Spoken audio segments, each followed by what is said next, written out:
BFM TV face à face. Apolline de Malherbe. Il est 8h32 et vous êtes bien sur RMC et BFM TV. Bonjour Éric Ciotti. Bonjour. Beaucoup de questions à vous poser et en commençant par savoir comment je vous présente. Parce que officiellement, il me semble que vous êtes toujours président des Républicains, président du parti. On est bien d'accord. Juridiquement, vous avez raison. Juridiquement, j'ai raison. Après, toute la question, c'est avec quelle troupe. Le 11 juin 2024, vous avez donc annoncé une alliance avec le Rassemblement national. Un nouveau bureau politique vous a été demandé par les membres des Républicains pour officialiser votre éviction du parti. Vous leur avez répondu quoi ?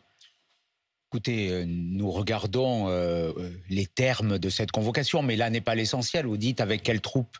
Avec les militants, avec une immense majorité de militants, avec les Français, dans une démarche inédite, c'est vrai, j'en conviens, qui iront avec des codes anciens, je pense totalement désuets, qui empêchaient la droite de s'unir, alors que la gauche s'unissait avec le pire de l'extrême gauche, représenté par M. Mélenchon et ses amis.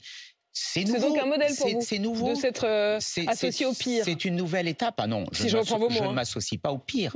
C'est la gauche, c'est l'extrême gauche qui représente le pire. Nous, on a vécu sous des oukas, sous une forme de mur qui a été érigé par la gauche d'ailleurs, et qui empêchait tous les patriotes, tous ceux qui aiment la France, de se réunir. Eh bien, ce que la gauche a fait, nous le faisons aujourd'hui et nous le faisons avec responsabilité et avec sérénité et avec espérance. On va y revenir, on va revenir sur le fond, mais je vous repose quand même la question, puisque plusieurs ténors du parti vous ont demandé d'organiser un bureau politique. Vous n'avez donc, si je comprends bien, pas répondu, pas donné suite. Je vais leur répondre, j'ai jusqu'à demain pour leur répondre. Nous répondrons juridiquement à ces interrogations, mais enfin, au moment où on parle, vous n'avez pas pris votre décision de convoquer, oui ou non, ce bureau politique. On est dans une situation extrêmement grave pour le pays. Le président de la République évoque les mots de guerre civile. On est à la veille. Bien, Éric Ciotti, mais c'est vrai que c'est important aussi de comprendre quel est le statut. On est à la veille d'une immense alternance. Avouez qu'il y a eu une forme de confusion. On est à la veille d'une immense alternance. Beaucoup de mes collègues sortants LR sont prisonniers de cet appareil qui leur a contraints à passer des alliances avec la Macronie. Et on nous parle de débats juridiques à 48 heures du premier tour. Est-ce que tout ça est sérieux ? Est-ce que ces gens parlent de la France ? Est-ce qu'ils regardent l'avenir ? Est-ce qu'ils sont prêts à se retrousser les manches en n'espérant pas le chaos ? Parce que parmi eux, j'en ai parlé avec eux. Ces gens dont vous parlez, c'était vos amis, encore 10 jours. C'était Laurent Wauquiez, c'était... Oui, mais ils espèrent le chaos. C'est pour ça qu'ils ne bougent pas. Ils se disent... Laurent Wauquiez, il espère le chaos ? Oui, il fait partie de ceux qui espèrent le chaos pour mieux rebondir après. Moi, je n'espère pas le chaos. Moi, je veux le meilleur pour mon pays. Je suis un homme de droite. Rien dans le programme dont nous avons débattu et discuté avec Jordan Bardella me choque. Rien n'est contraire avec ceux que j'ai défendus depuis des années. Vous en êtes souvent le témoin pour m'avoir invité à de nombreuses reprises. Donc aujourd'hui, unissons nos forces, il y a deux blocs. Il y a un immense danger d'extrême gauche, que M. Mélenchon et ses amis arrivent à Matignon. Le seul moyen pour faire face à ce bloc d'extrême gauche qui ferait basculer notre pays dans un autre cadre, je ne suis plus sûr que ça serait vraiment une démocratie, eh bien pour faire face à ce bloc, il n'y a qu'un vote utile. C'est le vote pour la coalition nationale que nous formons avec Jordan Bardella, la coalition des droites. Tout autre vote sera, je le dis, un vote inutile. On va y revenir dans un instant. Si on ne veut pas M. Mélenchon, il faut voter pour les candidats de notre alliance. Vote inutile et vote perdu si l'on vote pour les LR canal historique, si je puis me permettre. Rien ne me choque dans le programme de Jordan Bardella. Ils veulent le chaos, dites-vous, à propos d'un Laurent Wauquiez. Il y a beaucoup de choses que vous venez de dire et on va y revenir point par point. Mais d'abord, vous l'avez vous-même évoqué d'ailleurs, ce mot, guerre civile. C'est la menace qui plane, d'après Emmanuel Macron, si le programme des extrêmes était au pouvoir. RN et LFI accroissent la conflictualité et la guerre civile. Est-ce que, en effet, vous pensez qu'il y a un risque de guerre civile, Éric Ciotti ? J'ai l'impression que c'est un souhait de la part d'Emmanuel Macron, plus qu'un constat, plus qu'une prévision. C'est un souhait, c'est une stratégie, c'est la stratégie de la peur. Il a souvent mobilisé et convoqué la stratégie de la peur. il a fait à l'international en affichant la possibilité d'envoyer des troupes françaises en Ukraine contre tous les avis internationaux. Mais il a voulu semer la peur. Et là, à nouveau, il installe ce climat de peur. Ce n'est pas responsable. Quand on est chef de l'État, on est garant des intérêts supérieurs de la nation et on est garant de la cohésion de la nation. Qui a installé des ferments de division violents dans notre société? Lesquels? À quoi vous On faites voit référence? Ce qui se passe en Nouvelle-Calédonie aujourd'hui. C'est inédit. 9 morts déjà, encore 1 cette nuit. On voit ce qui s'est passé dans les émeutes urbaines. Donc cette société française, elle est de plus en plus fragilisée par les incohérences, les divisions qu'a installé Emmanuel Macron. Alors de grâce, qu'il ne vienne pas aujourd'hui donner des leçons. Jamais il n'y a eu autant de tensions dans notre pays. La crise des Gilets jaunes avec Emmanuel Macron, les émeutes urbaines, la Nouvelle-Calédonie, l'embrasse des banlieues qui aujourd'hui ne sont plus tenues. Donc soyons sérieux, et évitons de faire peur aux Français. Marine Le Pen elle-même a dit qu'elle était assez lucide sur le fait qu'il y aurait sans doute des émeutes dans les jours qui suivent l'accession éventuelle du RN au pouvoir. Ça, pour le coup, c'est pas jeter de l'huile sur le feu que de le dire. Est-ce qu'il n'y a pas une forme de lucidité de la part du président de la République? On a face à nous des groupuscules violents d'extrême gauche qui appellent, on l'a vu, notamment au travers de certains de leurs candidats, à des actions violentes. On a vu les groupuscules d'extrême gauche, mais pardon, il y a aussi des militants proches du RN, on l'a vu, qui viennent d'ailleurs d'être jugés en comparution immédiate, qui, le soir des européennes, face à la victoire du RN, se sont sentis en quelque sorte débridés et lançaient dans la rue, après avoir violenté des personnes homosexuelles, on va pouvoir tranquillement casser du PD. C'est pas aussi une forme de guerre civile? Ils ont été condamnés. Heureusement, naturellement, nous condamnons tout ce type de déclarations insupportables, inacceptables. Non, mais quand vous parlez des militants qui se débrident d'un côté, est-ce qu'il n'y en a pas de l'autre aussi? Il y a toujours des idiots un peu partout. Mais nous abordons cette phase avec beaucoup de responsabilité, de sérénité, de respect de l'état du droit. Quand je vois les soulèvements de la terre qui appellent à des actions physiques, à des actions violentes. Écolo-violentes, notamment au moment des bassines, des méga-bassines. Contrairement à ce qu'avait dit M. Darmanin. Ils sont toujours là et ils prennent des actions violentes. Ils attaquent des policiers. Donc, abordons ce débat avec sérénité. Ce n'est pas la peine de rajouter de l'huile sur le feu, comme le fait M. Macron, à des fins. On le voit bien quel est l'objectif derrière. C'est de gagner un électorat. Donc, c'est une stratégie électorale. On ne joue pas le pays au dé pour une stratégie électorale. Éric Ciotti, au-delà du mot même de guerre civile, Emmanuel Macron évoque, je cite, le passé conflictuel en France. Il dit la France est déjà déchirée entre protestants et catholiques. C'est une référence à peine voilée à la nuit de la Saint-Barthélemy, nuit atroce à Paris. Est-ce qu'il parle au fond de guerre civile ou est-ce qu'il prédit une forme de guerre de religion? Je crois que tout ça, sincèrement, est ridicule. Voilà. Aujourd'hui, moi, j'appelle à ce que nous nous mettions au travail dans la coalition pour redresser le pays. Les Français ont envie de ce changement. Ils mesurent l'impuissance et les dangers, d'ailleurs, que conduit cette impuissance depuis 2012, depuis l'élection de M. Hollande. Le pays a décroché, il est en déclassement. Nos enfants aujourd'hui sont dans un système éducatif qui ne fonctionne plus. On n'est plus soigné à l'hôpital. Le pouvoir d'achat des Français est aujourd'hui en berne. Il y a de la violence dans la rue, 1000 agressions gratuites par jour, c'est-à-dire près de une par minute. Ce chaos, il y a des records d'immigration. Donc le chaos, naturellement, les Français le mesurent. Pourquoi cette coalition aujourd'hui bénéficie de ce très large soutien que je sens de plus en plus fort sur le terrain? Parce qu'ils ont enfin envie de changement. Alors vous parlez de coalition avec l'impuissance. On va parler aussi de la manière dont vous pourriez ou non exercer le pouvoir en cas de victoire, en cas de majorité relative.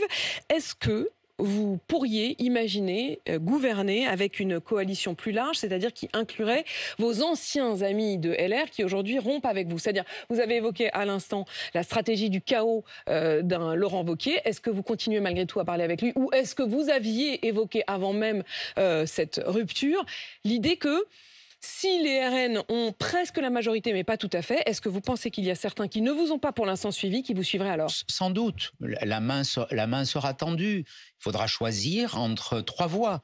soit le bloc gauche, extrême gauche, soit finalement la forme de statu quo que veut installer M. Macron, parce que là aussi, non mais ma question elle est assez M. Macron précise. veut qu'il n'y ait pas de majorité. Il veut qu'il n'y ait pas de majorité. Elle est assez précise. Pour continuer ces espèces de tambouilles. Pour faire une sorte de, vous parlez sans arrêt d'une coalition. Jordan Bardella lui-même parle d'un gouvernement d'union nationale. Pour ça, il faudrait trouver des alliés de circonstance. Est-ce que vos anciens amis LR, qui ne vous ont pas suivi avant les élections, pourraient vous suivre après? Je pense, pour certains, mais il faudra leur poser la question. Mais moi, je me bats pour que nous ayons la malle. J'imagine que vous leur posez ces questions. On a découvert que vous étiez capable de décider des choses un peu dans votre coin, en secret. J'imagine que vous leur parlez, vous avez leur numéro. Je leur parle et ils me parlent.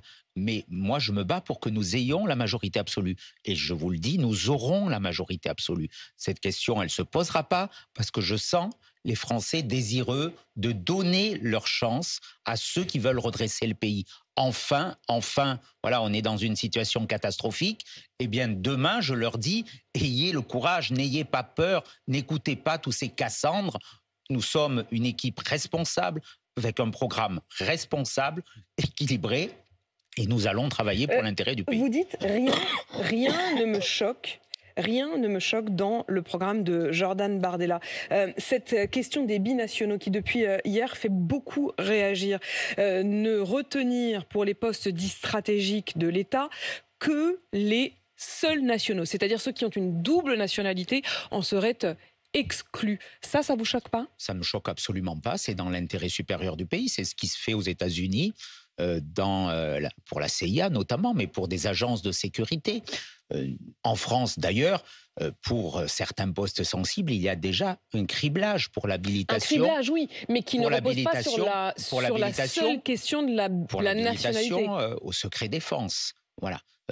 Sur les questions, sur les postes stratégiques. Eh bien, demain, nous l'élargirons à la question de la double nationalité. L'exemple qu'a cité Jordan Bardella est assez révélateur. Est-ce que vous imaginez qu'un franco-russe puisse être demain dans un haut poste de responsabilité dans un service de renseignement? Ça relève du bon sens. On parle de quoi? On parle d'une dizaine d'emplois stratégiques. Une dizaine, c'est vraiment une poignée donc. C'est ce qui a été dit, donc je vois bien les amalgames qui sont faits là aussi, mais nous assumons de garantir d'abord la sécurité des Français. C'est un principe de réalité, je dirais de bon sens, qui peut sincèrement s'en émouvoir, qu'on protège la nation, qu'on établisse en matière de sécurité nationale un principe, assez simple, un principe de précaution. Éric Ciotti, ce serait aussi le retour de votre loi, la loi Ciotti, qui était un dispositif qui prévoyait, en cas de trop d'absentéisme scolaire, non justifié, trop fréquent, une convocation des parents, un avertissement et même la suspension des allocations. Ça a été appliqué entre 2010 et 2013. Il y a 472 familles qui ont été à l'époque concernées. Aujourd'hui, c'est quoi l'objectif? C'est de remettre les enfants à l'école? Pour être très précis, il y a 472 suspensions d'allocations familiales qui avaient été prononcées, mais il y a près de 100 000 élèves qui étaient retournés sur les bancs de l'école et qui n'avaient pas été... Donc vous vous dites que votre loi les a découragés de c'était l'objectif de la loi. C'était une loi équilibrée. Monsieur Hollande l'a abrogée en janvier 2013. Monsieur Macron a toujours refusé de la réinstaller. C'est un principe de bon sens, équilibre entre droit et devoir. Nous accompagnons les parents et notamment les familles monoparentales dans le cas d'un contrat de responsabilité parentale qui a lui aussi été supprimé, et nous sanctionnons celles qui ne respectaient pas leurs devoirs qui sont inscrits dans le Code civil, et notamment le principe d'obligation scolaire. Suspension partielle ou complète des allocations familiales pour les parents d'enfants trop absents. Je précise d'ailleurs que depuis, le nombre d'absences a explosé puisqu'il était autour de 2,1% au moment de votre loi. Il est aujourd'hui à 5,4% l'année dernière et 7% d'absentéisme dans le secondaire. Vous soulignez que c'est un enjeu majeur, qu'on a abandonné cette question, mais on va élargir la possibilité de suspendre les allocations aux parents d'enfants délinquants récidivistes. On va s'attaquer dans le plan d'urgence, parce que hier, cela a été très clairement dit par Jordan Bardella, il y a les mesures d'urgence, et dans les mesures d'urgence, il y a notamment ces actions sur la délinquance des mineurs, il y a l'augmentation des places, des placements pour les mineurs délinquants. Est-ce qu'il faut, au-delà des allocations, est-ce qu'il faut condamner pour une forme de complicité les parents. Prenons le tragique exemple de cet enfant violé, enfant de 12 ans, jeune fille violée, semble-t-il en raison de sa religion juive, par 2 mineurs de 13 ans. Est-ce que ces 2 mineurs, est-ce qu'il faut aller rechercher d'autres complicités, d'autres formes de responsabilité? En tout cas, lorsque cela intervient en récidive, oui. Et moi, je pense que dès le premier délit commis par un mineur, les parents doivent être contraints à un plan, je dirais, de redressement, de suivi de leur enfant. Donc pas dès le premier. C'était l'objet d'une loi que j'avais déposée il y a une dizaine d'années. Et si ce plan n'est pas respecté, et le dernier d'une fratrie de 4 enfants, il n'y a pas de père dans le paysage, la mère est seule, elle était, semble-t-il, elle-même victime de son fils qui la frappait, d'après les témoignages. On fait quoi? On va en plus condamner cette femme? C'est à la justice de le dire. Il faut qu'il y ait cet outil juridique. Il y a des parents qui sont victimes, peut-être dans le cas que vous citez, donc il ne faut pas généraliser, mais il faut qu'il y ait un outil juridique qui oblige les parents à accompagner leurs enfants. Est-ce qu'il faut aussi aller chercher le père? Vous savez qu'Emmanuel Macron a évoqué le devoir aussi des pères. On parle de tous les parents. C'est dans le Code civil, ça existe aujourd'hui. Il suffit de faire appliquer la loi. Il y a un principe, c'est l'autorité parentale. Si elle n'est pas respectée, il faut l'appliquer. Mais on aura un enjeu majeur parce que la délinquance des mineurs, comme la sécurité en général, doivent être des priorités du futur gouvernement. Il faudra plus de place dans des centres éducatifs fermés. On nous les avait promis, ils n'ont pas été faits. Il faudra des places dans des établissements publics de la défense, tenus par des anciens militaires, pour placer des mineurs délinquants. Ça existe dans la loi. Elle a été également abandonnée. Tout cela, nous pouvons le faire. Éric Ciotti, vous dites que vous voulez un centre éducatif fermé par département. Aujourd'hui, il y en a 52 en France, ça veut dire que vous voulez quasiment le doubler. Oui, à minima. Comme les places sur les centres de rétention pour expulser les étrangers. Mais oui, le coût, il est très modeste par rapport aux enjeux sociétaux, par rapport à la puissance de la violence aujourd'hui que l'on constate partout. Et précisément, Éric Ciotti, vous dites encore une fois que rien ne vous choque dans ce programme. J'ai repris votre propre programme lorsque vous étiez candidat à la primaire de la droite. Et votre objectif numéro 1, c'était de faire des économies. Oui, vous demandiez à supprimer des fonctionnaires, vous demandiez à aller plus loin même que le projet de réforme à l'époque des retraites. Vous demandiez à passer carrément à 65 ans, contre 64 dans la dernière réforme. Et là, vous vous retrouvez à faire une coalition avec un parti qui dit hier que dès l'automne, certains pourront partir à 60 ans. Vous en êtes où là-dessus? Alors, je vois bien que vous fixez, vous et vos confrères, sur ce sujet uniquement. D'abord, notre priorité... Non, c'était un de vos enjeux et c'était une de vos priorités. J'ai repris vraiment vos Notre priorité, elle est totalement partagée, c'est de diminuer les dépenses publiques. Monsieur Macron les a portées quasiment... pas quasiment, les a portés au niveau record en Europe. C'est en France qu'on dépense le plus d'argent public. Et malheureusement, on voit l'inefficacité de ces dépenses. Nos services publics fonctionnent de plus en plus mal. L'éducation, la justice, l'hôpital qui est en crise. Donc plus on dépense, moins on a de services publics. J'ai compris sur les dépenses, mais sur la retraite, vous êtes toujours sur l'idée d'une retraite à 65 ans? Vous parlez d'économie. Je vous dis où on va les trouver. Il y a presque 500 agences de l'État. On va en supprimer. Un exemple, on va supprimer les ARS. On va réorganiser les services de l'État. Est-ce qu'il est normal qu'il y ait 40% des agents hospitaliers qui soient des agents administratifs? Il y a des sources d'économie gigantesques, rien que dans la réforme de l'État. On estime pas loin de 10 milliards d'euros les gains potentiels si on fait ces réformes. On peut aller plus loin. C'est pas dans le programme, mais personnellement, ça me choquerait pas. J'ai évoqué la suppression potentielle des régions qui sont sans doute aujourd'hui l'échelon territorial le moins utile et celui qui est le moins proche des gens. Les très grandes régions, contrairement aux mairies, aux maires, aux communes et aux départements. Les idées d'économie, elles sont là. Vous n'avez pas répondu, Éric Ciotti, sur la question des retraites. Êtes-vous toujours favorable à la retraite à 65 ans? J'y viens sur les retraites. Sur les retraites, il y a une mesure qui est dans le programme d'urgence qui est définitive et qui est arrêtée. C'est faire en sorte que ceux qui ont commencé à travailler très jeunes, avant 20 ans, qui ont 40 annuités, puissent partir à 60 ans. Vous savez, cette mesure, nous l'avons portée au niveau des Républicains. Elle venait d'ailleurs de M. Pradier. Nous l'avons débattue pendant la réforme des retraites. Cette amélioration de ce qu'on appelait les carrières longues, ceux qui ont travaillé très dur, souvent des ouvriers, qui ont commencé à travailler très très tôt, et il n'est pas illégitime. Vous avez donc renoncé, Éric Ciotti, à la retraite à 65 ans. Et d'ailleurs, là-dessus, nous avons soutenu ce programme. Donc, la seule disposition, elle est là. Pour le reste, il a été très clairement dit par Jordan Bardella que nous verrons.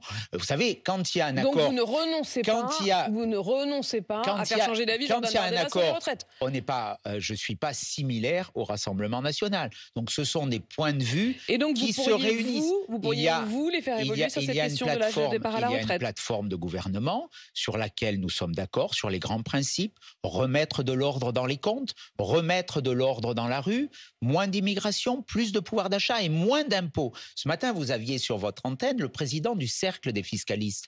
Il a tenu un propos très mesuré, beaucoup plus mesuré que certains journalistes qui sont totalement dans l'excès. On a vu l'IFRAP qui a chiffré le programme aujourd'hui du Rassemblement national et de notre coalition. C'est autour de 8 milliards d'euros. Ces 8 milliards d'euros, on va les trouver en faisant des économies sur l'immigration, sur la fraude sociale. J'ai bien compris aussi que sur les retraites, vous gardiez vos convictions et que vous espériez faire évoluer le RN. Certains ont évoqué 100 milliards d'euros. C'est une fake news totale. Donc arrêtons de mentir aux Français, arrêtons de leur faire peur. Et portons cette alternance. Merci Éric Ciotti d'être venu répondre à mes questions. Toujours officiellement donc président des Républicains.